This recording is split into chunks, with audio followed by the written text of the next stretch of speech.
Ժամանակին դուք ԵՊՀ-ում ռեստարտ ուսանողական շարժման շրջանակներում ակտիվ գործունեություն եք ծավալում, բայց հիմա կարծես թե լռություն է տևական ժամանակ։ Ինչ է, պես ինձ հետաքրքիր է ձեզ մտահոգող հարցերի պատասխանները արդեն տրվել են, այլ հարցեր չկան, օրինակ հիմա դասախոսները կարող են ազատ իրենց հայացքների մասին բարձրաձայնել, հետապնդում չկա։ Իրականում ոչ իհարկե այս թեմատիկ քննարկումներում, բայց այլ թեմատիկ քննարկումներում մենք գոնե ես ու իմ շատ գործընկերները անդրադարձել են բարձրագույն կրթության ոլորտում ինչ է կատարվում, բայց միևնույն ժամանակ այդ լռության մասին, երբ որ խոսում ենք, պետք է նշել, որ էլի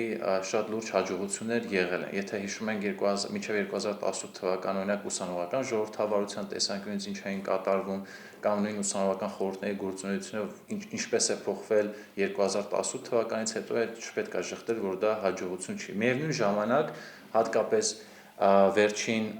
տարվա ընթացքում, վերջին շրջանում մենք տեսնում ենք, որ ակադեմիական ազնվության կամ նույն ակադեմիական ինքնավարության դեմ որոշակի կարելի ասել հանցանքներ են գործում, մենք տեսնում ենք, որ որոշակի դասախոսներ գուցե քաղաքական ավելի շատ նպատակահարմարությամբ պատճառով դուրս են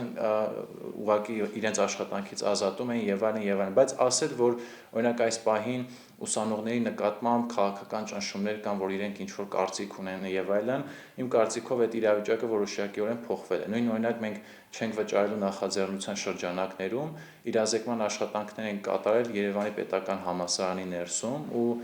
կարելի ասել որևէ խոչընդոտ չի եղել։ Դա գուցե նաև պայմանավորված է նրանով նաև, որ մինչև 2018 ու նաև 2018-ից հետո, որովհետև շատերը միշտ նշում են, որ ԵՊՀ ռեստարտը գործում էր միայն մինչև 2018-ը, բայց եթե հիշեք, հենց 2018-ից հետո հենց ԵՊՀ ռեստարտը պրոակտիվ գործունեություն էր ծավալում ու փորձում էր նաև ադվոկացիոն աշխատանք կատարել, ներսում աշխատանք կատարել, նաև դրա շնորհիվ է, որ այսօր ուսանողները եւ բոլոր, չգիտեմ, քաղաքացիական նախաձեռնությունները որոշակի ազատություններ նվաճել են եւ այն ճնշումը, որ կար այն ժամանակին, այս բան չկա։ Միևնույն ժամանակ իհարկե մտահոգիչ զարգացումներ կան, որոնք համատարած չեն, միևնույն ժամանակ մտահոգության տեղիք են տալիս ու մենք տարբեր հարթակներում հանրային ու ոչ հանրային դրա մասին բարձրաձայնել ենք։ Կան դրացումներ։ Երևի որպես ամփոփում էլի շեշտենք,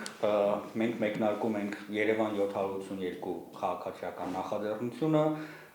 մենք համոզմունք ունենք, որ կա մեծ հանրային պահանջ ու ակնկալիք քաղաքացիների կողմից մասնակցելու Երևանում իրենց հուզող խնդիրների վերաբերյալ որոշումների կայացմանը եւ Երևան 782 նախաձեռնությունը լինելու է այն հարթակը, որ հնարավորություն է տալու քաղաքացիներին ակտիվ մասնակցություն ունենալ քաղաքի կառավարմանը, որովհետև քաղաքի կառավարումը պետք է լինի քաղաքացիների կողմից, քաղաքացիների համար եւ այս նախաձեռնությունը հենց միտված է դրան։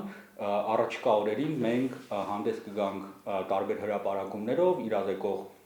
նյութերով այն մասին, թե ինչպես քաղաքացիները կարող են միանալ մեզ, ինչ ձևաչափերով եւ ինչ հիմնախնդիրների վերաբերյալ կոնկրետ գործունեության, ֆորմատներով, այնպես որ հետևեք մեզ բոլոր սոցիալական ցանցերում, Երևան 782 էջը կա, կապի մեջ կլինենք եւ մեր նոր նախաձեռնությունով արդեն կզբաղվենք